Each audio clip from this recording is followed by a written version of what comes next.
Hello everyone, and welcome. A new update is out, so it's time for a new unit review. This time we'll be covering all the units from the 2018 Bridal update. Let's jump right in with Marth. Marth is an Axe Cavalier with 157 BST.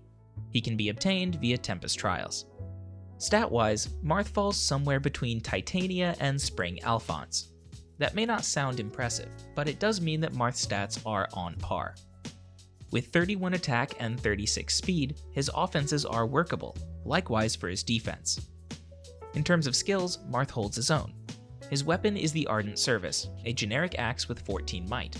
At the beginning of your turn, if the equipped unit is adjacent to at least one ally, then Ardent Service grants +4 attack to its wielder and all adjacent allies. The Ardent Service is a powerful generic axe. I can think of plenty of uses for it, but it is sad that you need to fodder Marth to get it. Marth's assist skill is Rally Speed Defense, his B skill is Wings of Mercy, and his C skill is Drive Attack. For those interested in skill availability, Marth does have Drive Attack unlocked at 4-star. Groom Marth is a great free unit. He's a strong Axe Cav and can make himself plenty useful. Moving on to the banner, let's start with Soniki. Soniki is a green mage flyer with 150 BST. Like her infantry counterpart, Flying Soniki has high attack and res. The new Soniki's speed is much better though. Flying Soniki's critical weakness is low physical bulk, but that isn't very uncommon for mages. In my opinion, between speed and emblem buff access, I think the new Soniki ends up being more effective than infantry Soniki on lower investment. To be honest though, I feel like a better comparison is actually female Morgan. Their stat lines are almost identical, the only difference is a little bit of HP and attack. Soniki's personal weapon is the Frost Flower, a 14 might tome with 3 attack. Additionally, it grants Soniki 2 attack and speed for every ally within 2 spaces during combat. This bonus caps at +6. Blade tomes are stronger on paper, but the Frost Flower is less team reliant and still strong enough. Soniki's A skill is Attack Res Bond. I like the mechanical parallel between this skill and the Refined Cymbeline, but that said, I think Fury is a better fit. Soniki's B skill is Defense Res Link. This ability is weird, but it is better than it looks. If Soniki uses a movement assist, like Pivot for instance, on an ally, or an ally does the same for her, both Soniki and that ally get +6 defense and res for a full turn. This is inefficient, it takes a full action from one unit just to apply the bonus, but the buff is large, and if you were already planning on using a movement assist anyway, then it's all upside. Defense and Res Link feels like a skill intended for ranged units with flexible B skills, but Soniki, as a player phase mage, probably wants to run Desperation instead. Our second banner unit for this update is Ninian. Ninian is a flying blue mage dancer with 140 BST. Let's cut to the chase. Ninian's stats are bad. Her attack is almost useless, and it's a super bane too. Her speed is okay, but 33 speed won't save her with only 52 physical bulk. Despite these failings, I think Ninian is the best unit on the banner. Why? Simple.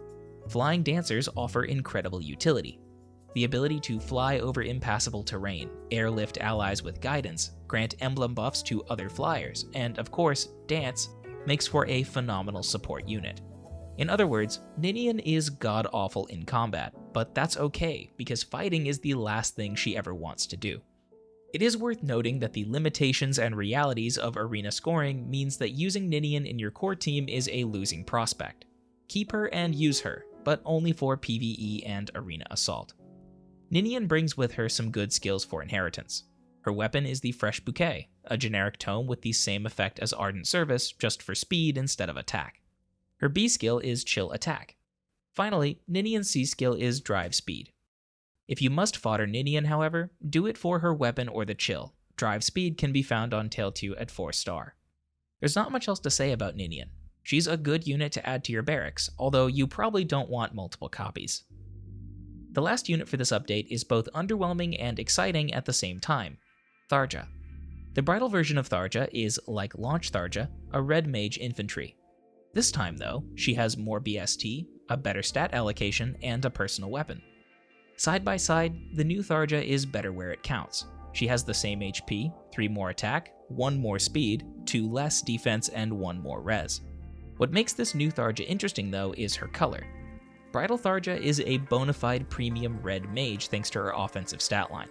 While her advantages over similar units are small, these kinds of gains do matter when she's fighting in a kill or be killed world of distant counter armor. Tharja's defense is one of her strong points. With 60 neutral physical bulk, Tharja can eat counterattacks, so she can set up Desperation safer than most other mages. The trade-off, of course, is reduced magical bulk. Tharja's personal weapon is the Fire Posy. The Fire Posy, like Sonicy's Frostflower, grants Tharja bonus damage and speed based on the number of nearby allies.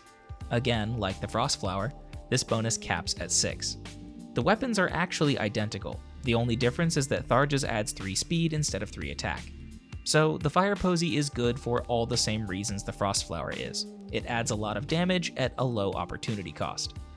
Tharja's A skill is Attack Speed Bond. I don't really like using bonds on the player phase, but if you want to try, then this is the one to do it with. Her B skill is new. Speed Feint, like Defense and Res Link, activates based on units using assist skills. The Feint skills are B slot debuffs. When the equipped unit uses a rally, or is rallied, all enemies within the hitbox will lose 7 to the relevant stat for 1 action. Feints affect all enemies in each cardinal direction, just like ploys, but while ploys can be resisted, feints are unconditional. That means that if Speed Feint activates, every enemy in the hitbox will take -7 speed no matter what. I really like this effect.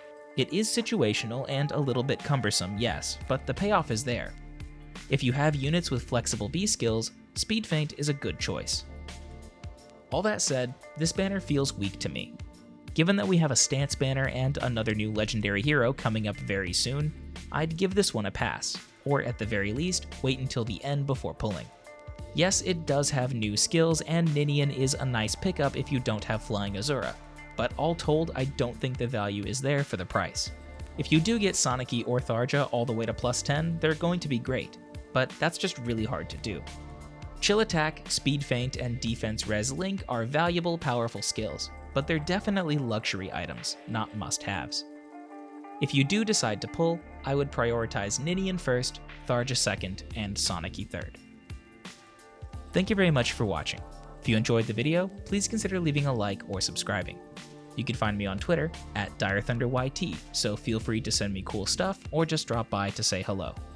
As always, I hope to see you next time. Take care.